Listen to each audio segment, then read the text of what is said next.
Hello guys! Magandang gabi. Gabi po ngayon. Pagabi na. O, pagabi na. Kaya, kailangan natin magluto ng masarap na ulam sa hapunan. Gabi na kasi. Ngayon guys, ituro ko sa inyo ulam na pang mahirap lang. Kasi mahirap lang tayo eh. Pag yumaman tayo, uulam pa rin naman tayo dito. Anyway guys, don't forget to subscribe my YouTube channel, Rojen Bella TV Vlogs. Yan, huwag niyong kalimutan po ha. Bago kayo magpatuloy manood, i-subscribe niyo po muna. Para updated po kayo sa mga bagong nating mga videos, di ba? So ngayon, ituturo ko sa inyo. Malamang ang lahat nito hindi nila alam ito ulamin. Ito ay nakasanayan sa probinsyang ulamin. So kung nasa probinsya kayo, relate kayo dito. Pero mayroong lugar na hindi din nila alam to ulamin. Alam nila dito ay pangsahog lang sa sinigang. So may hawak tayo dito ngayon, dalawang labanos. Sino nakakakilala ng labanos? Siguro lahat naman alam nyo kung ano to, di ba? Labanos. Yan, labanos. So, kadalasan ginagamit ito sa mga sinigang. So ngayon, hindi natin to gagamitin sa sinigang. Gagawin natin po ito ng ensalada. Ensalada ba? Tama ba? Ensalada. Sa amin, sa probinsya namin, ang tawag dito, ano lang eh. Yung parang kinilaw, yan, ikikilaw lang, puro sosyalin na lang natin, ensalada. So, kailangan natin ito, pwede namang marami, pwedeng konti, apat lang naman kami kakain. So, tama na ito, 2 piraso, isang maliit at isang malaki. No? Isang maliit, isang malaki, okay na tong 2 piraso. Madami na rin po ito. So, tapos, kailangan din natin ng kamatis. Yan, kamatis. Tapos, kailangan natin ng sibuyas. Kailangan natin ng paminta. Ayan, konti na lang paminta namin. Kailangan natin ng suka. Ito yung magpapaluto nito ng ating labanos ito. Ayan, lulutuin ng suka yung ating labanos. Tapos, siyempre, kailangan mayroon siyang sahog. Pwedeng dilis. Pwedeng kahit anong dry fish pwede nyong gamitin. Pero sa amin kasi madalas ito talagang ginagamit namin, mas masarap, mas malasa. So dry fish na dilis. Ayan. So siyempre lulutuin nyo rin yung dilis. Isasangag nyo po. Sasangag nyo po yung dilis. Okay? So umpisahan na natin. Ito ay babalatan natin. So, babalatan natin mamaya na yung kamatis at sibuyas. Hihiwain natin yan din. So, unahin natin muna pagbalat nitong labanos. So, kumakain ba kayo nito? Tanong ko. Unang tanong, kumakain ba kayo nito? Kasi baka hindi kayo kumakain, sayang yung panunood nito. Pero kung gusto nyong matuto, malay nyo, no? Dahil dito sa video natin, magkaroon kayo ng idea at baka mamaya gagayahin nyo rin, uulam kayo nito, sigurado. Masarap. Masarap po ito. So, mahaba to guys. Putulin ko na lang para hindi tayo mahirapan mamaya mag-hiwa-hiwa. So, babalatan na po natin. Parang nagbabalat ka lang ng kamuting kahoy. Ganun. Parang pipino, ganun. Malambot lang to ha. Uulitin ko, ito ay madalas ginagamit lang talaga ito, lalo na dito sa Maynila. Ginagamit lang ito sa sinigang. Madalas sa sinigang lang. Pero, bibigyan ko kayo ng idea kung paano, panibagong idea kung paano lulutuin ito na simple lang at magiging masarap na ulam na.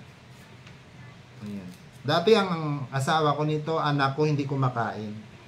Yes, ako lang kumakain nito. Pero nung natikman na nila, ayan, gusto na nilang mag-ulam lagi. Hindi naman lagi. Ibig sabihin, gusto na nilang ulamin ito. Tingnan nyo mamaya, kakainin nila to.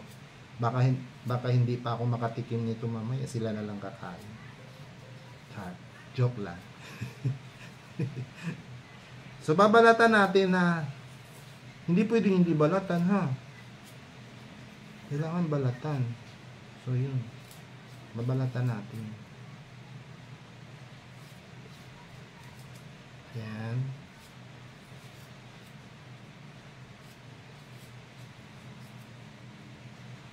Saan ba ang taniman ng ng mga ganitong gulay? Itong sibuyas, yung na ito. Labanos na ito. Saan ba madaming nagtatanim nito?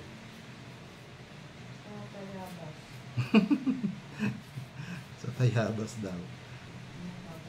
Kasi may pinapanood kaming isang vlogger din.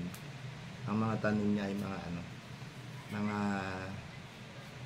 tawag dito? Mga ganito. Shout out pala sa vlogger na yon. I-shout out kay, baka mapanood mo rin tong vlog ko, i-shout out kita dito. Sino yon? Ha? Kabis friend. Oh, yan. Yung niya. Ha? Oh, best friend ni Anthony. Ano apelyido ni Anthony? Habala. Oo. Shout out sa inyong dalawa. Anthony Habala at saka si ang ang kanyang ay vlog ay ano tawag nun? Kainsan. Ayan.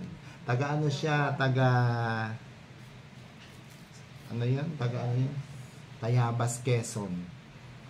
Kaibigan niya rin 'yon si Kabis friend ba? No, Kabis friend yung vlog niya.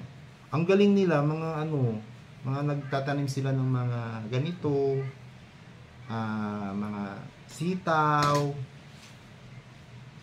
Kaya lang nalulugi sila sa palengke. Binibili lang ng gulay nila, ang mura. Hirap-hirap kaya magtanim ng gulay. Tapos pagdating sa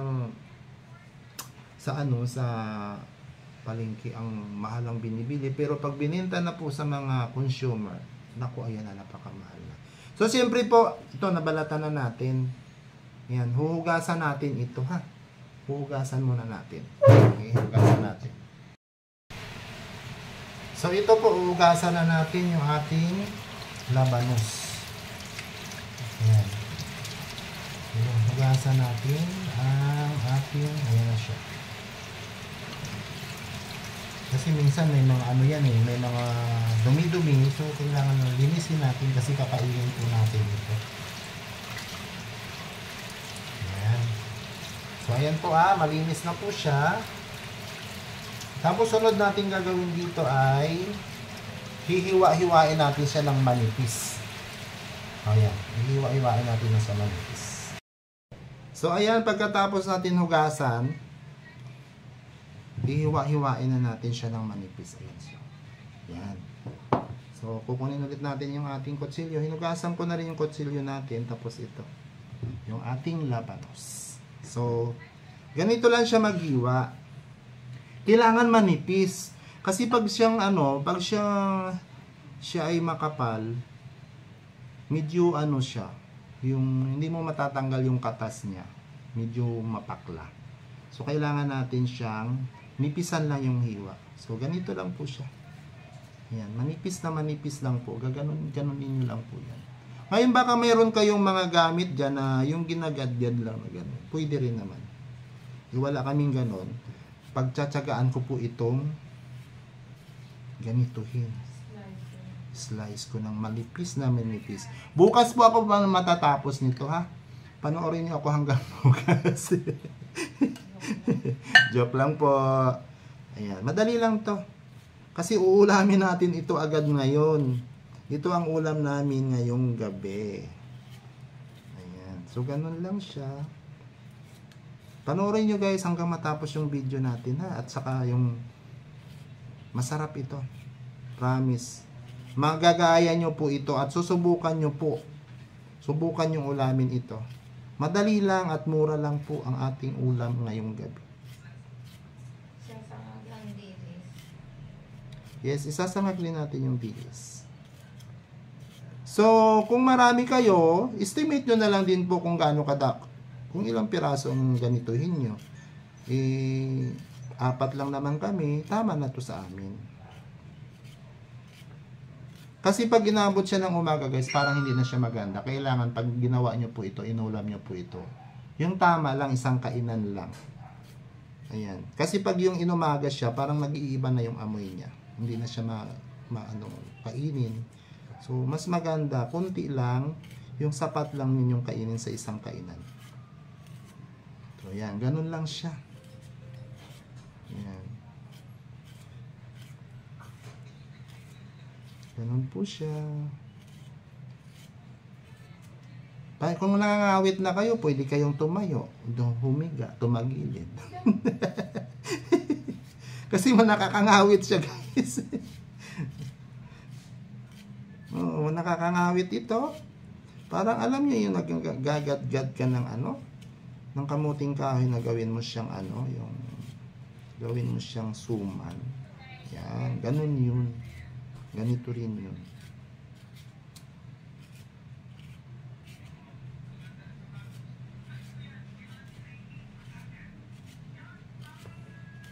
So, ganun lang siya. Ingat lang po sa paggamit ng kutsilyo, baka kayo masugatan. Lalo na pag matalas yung kutsilyo ninyo.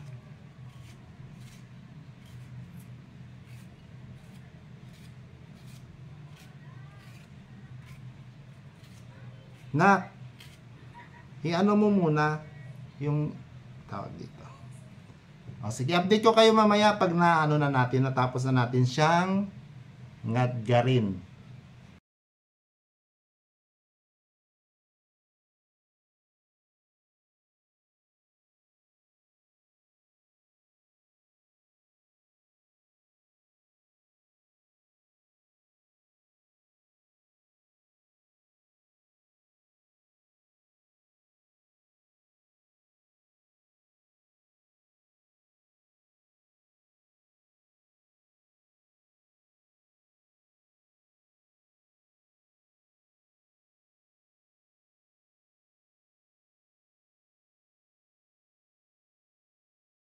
So, ayan guys, matatapos na tayo. Matatapos na yung ating paghihirap. Tapos na ng hiwa-hiwain. Oh, ito na lang. Malapit na, malapit na. Ayan, oh. So, malapit na matapos hiwa-hiwain ito. Susunod natin dito ay gagaano na natin. Pipigaan na natin. Yan, pipigaan na natin ito. So, diba, saglit lang natin ginawa.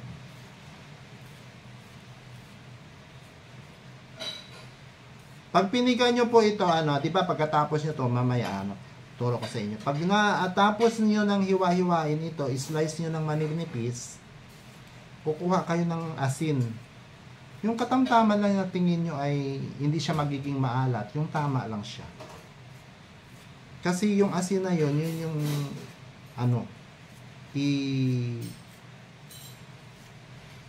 ilalamas mo dito. Kasi pipigaan mo siya. So pag nilagyan mo ng asin, ibig sabihin, pag inano mo na siya, piniga-piga mo na siya, magkakaroon na siya ng lasa kasi may asin na siya. Ganun. Tapos, isa pa pala kailangan yung asin estimate nyo lang na okay siya after na mapigaan nyo. Kasi 'di ba yung dilis po natin, yung dry fish natin, minsan hindi rin natin alam na maano pala siya, maalat. So, kailangan balance. Baka mamaya sobrang alat. Sayang naman, 'di ba?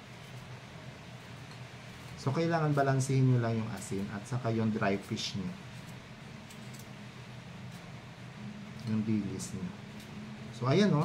Tingnan nyo guys. Ang bilis lang, diba? Tapos na agad. Ayan. So, lalagyan na natin siya ng asin at lalamasin. Ganyan. So, ganyan na siya. Pag natapos na nating slice, ganyan yung labas. So, sobrang nipis po siya. Yan, ganyan po siya. Ang puti, no? Ang puti ng labanos na nabili ko. So, kukuha ako ng asin. Lalagyan natin ng asin.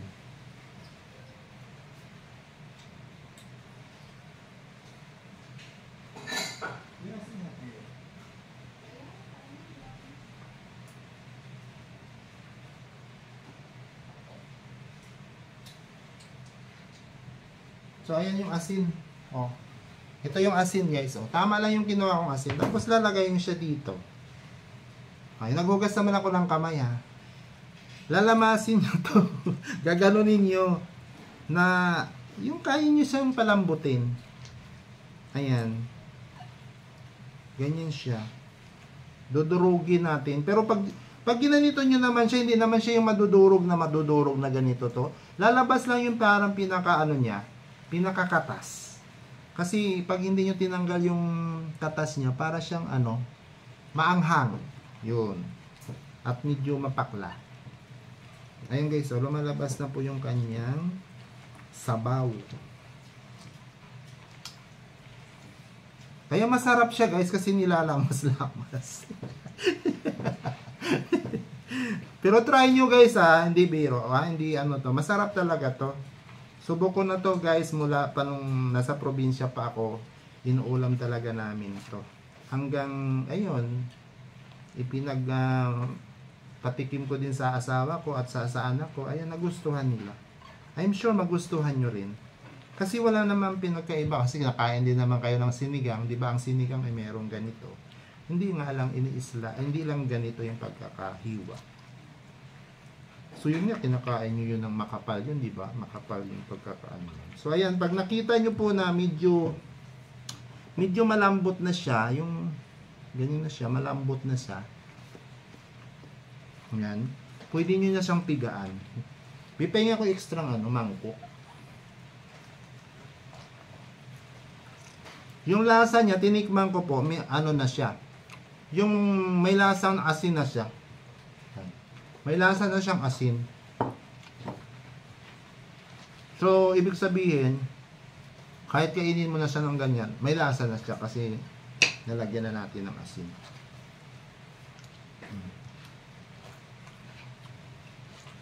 Ang sarap nito guys. Ayan o, nagkaroon siya ng sabaw. O. Kita nyo ba? Ayan. So, pipigaan natin siya. O, pipigaan natin siya. Tapos, after natin mapigaan, ayan o. So, nagkaroon siya ng sabaw. Lilipat natin siya dito.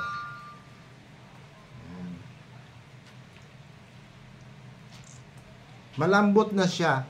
Kanina yung 'di ba, ini-slice natin. So kahit manipis 'yon, pag kinagat mo siya, medyo makapal ba? Yung ganun siya, yung para maramdaman mo pa rin na malutong. Ito naman ngayon, lumambot siya.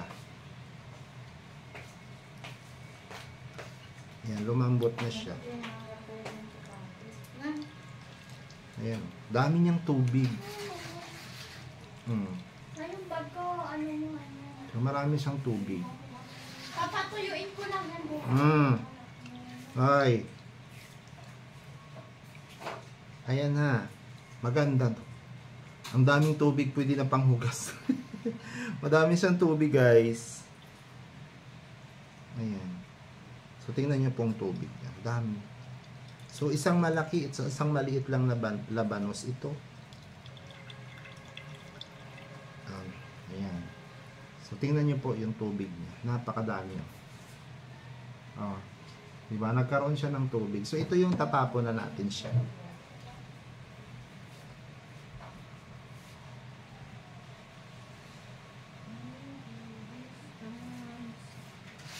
Tapon natin siya. So, balik natin dito kasi mas maganda dito natin ilagay sa medyo malaking bowl. Mangkok. Ayan. Ayan. So, wala na yan siyang katas. Kasi tinanggalan natin yung katas. Yan yung labas niya. Ayun. Sobrang lambot niya na. Kahit kainin nyo na to pwede na. Ngayon, lalagyan natin siya ng sibuyas, kamatis. Yan, lagyan natin ng maraming kamatis. Isang sibuyas na malaki. Huhugasan ko lang. Hugasan ko lang ito. Yan, babalatan ko muna yung sibuyas.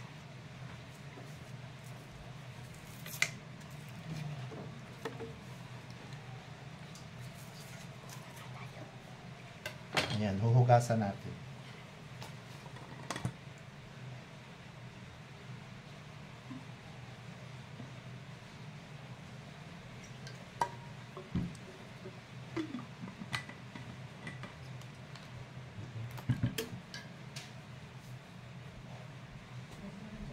So, ayan po. Hugasan natin yung sibuyas natin at kamatis. Slice natin ito. Normal lang din na normal lang din na pag-slice. Ayan. Normal slice lang din.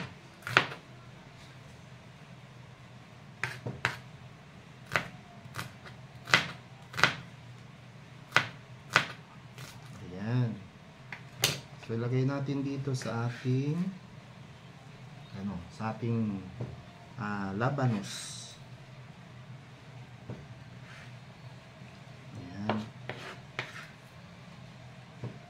So makakatikim na kayo, makakagawa na kayo ng nito. Gayahin nyo lang to. Ang tawag dito ay ensaladang labanus. At gagawin ko itong magiging special ito. Lalagyan ko po ito ng lalagyan ko po ito ng chicharon para mas masarap siya. Itoppings natin yung chicharon, baboy. Pwede namang wala ha, mga guys, pwedeng wala ha. Yun ay ko lang. Gusto ko lang idagdag. Kung wala kayong chicharon, okay lang din.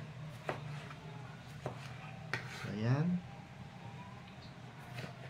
Slice lang.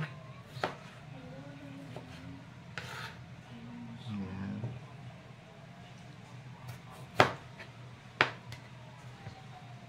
Slice.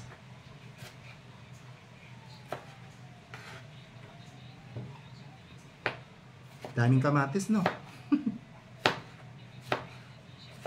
Ayan. So, yan na siya. Tapos, halo-haloin lang natin. Ihalo lang natin yan siya. Ganyan. Halo-halo lang. Halo-halo lang natin yan.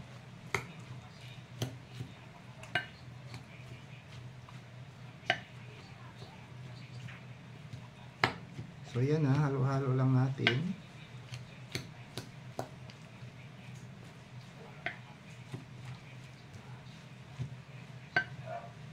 So, ganyan yung labas niya, guys.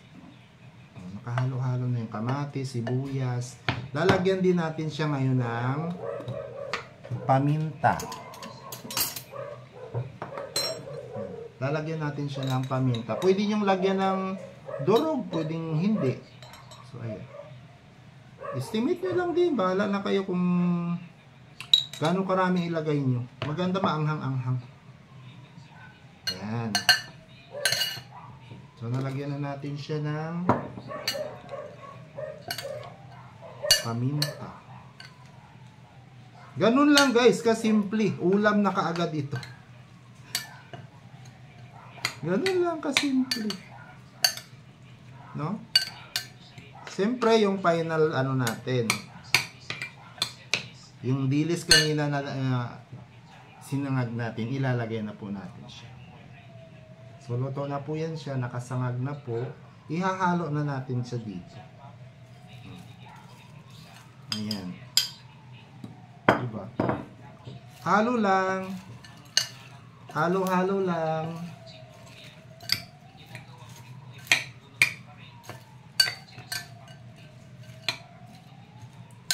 Ayan.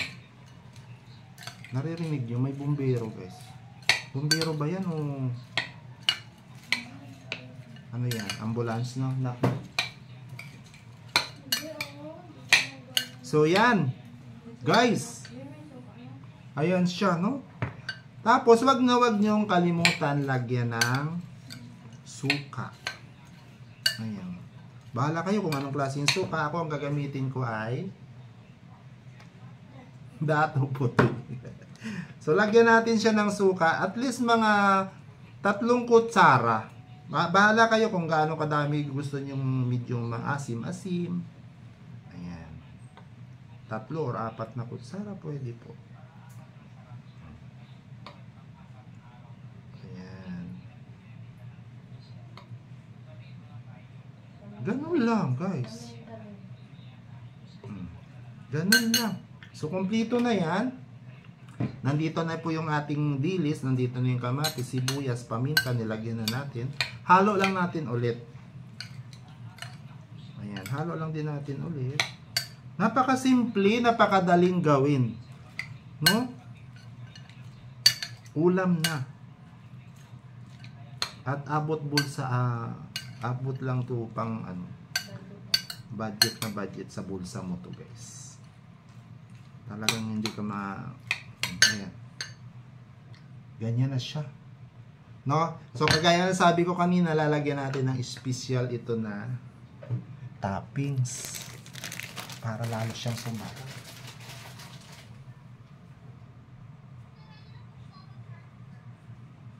Para pag kinagat-kagat natin, mayroon tayong nararamdaman na crunchy. Crunchy.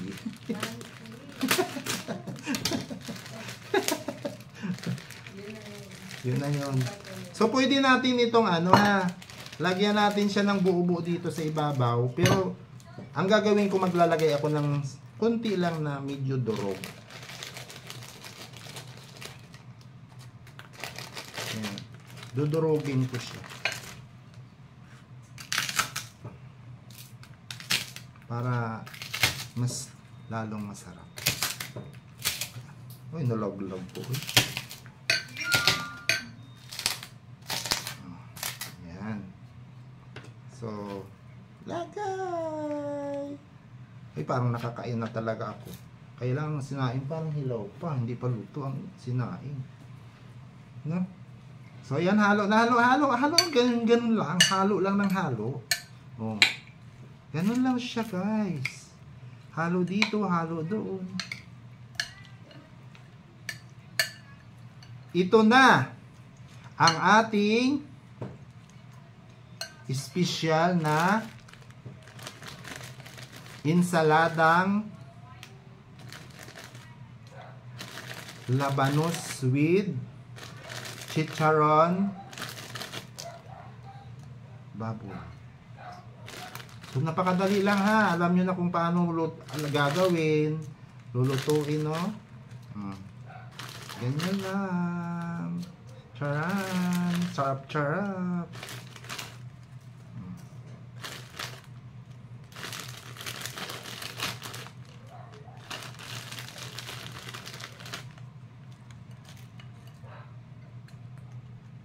Ay, grabe. Ang yummy naman.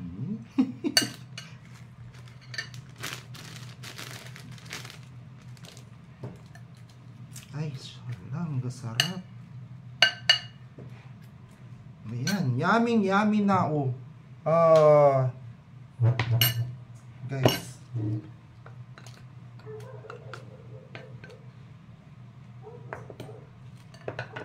Ayan na siya. Ulam na po.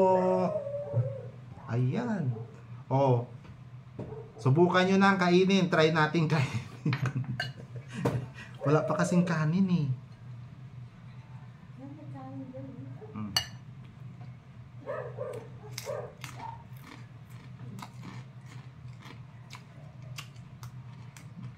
Malalasahan, no? Di ba yung pag kumakain kayo ng pag kumakain kayo ng chicharon, kailangan may suka din siya. So match na match talaga. May suka kang nilagay dito, tapos medyo maalat-alat siya na maanghang kasi mayroon din tayong nilagay na paminta.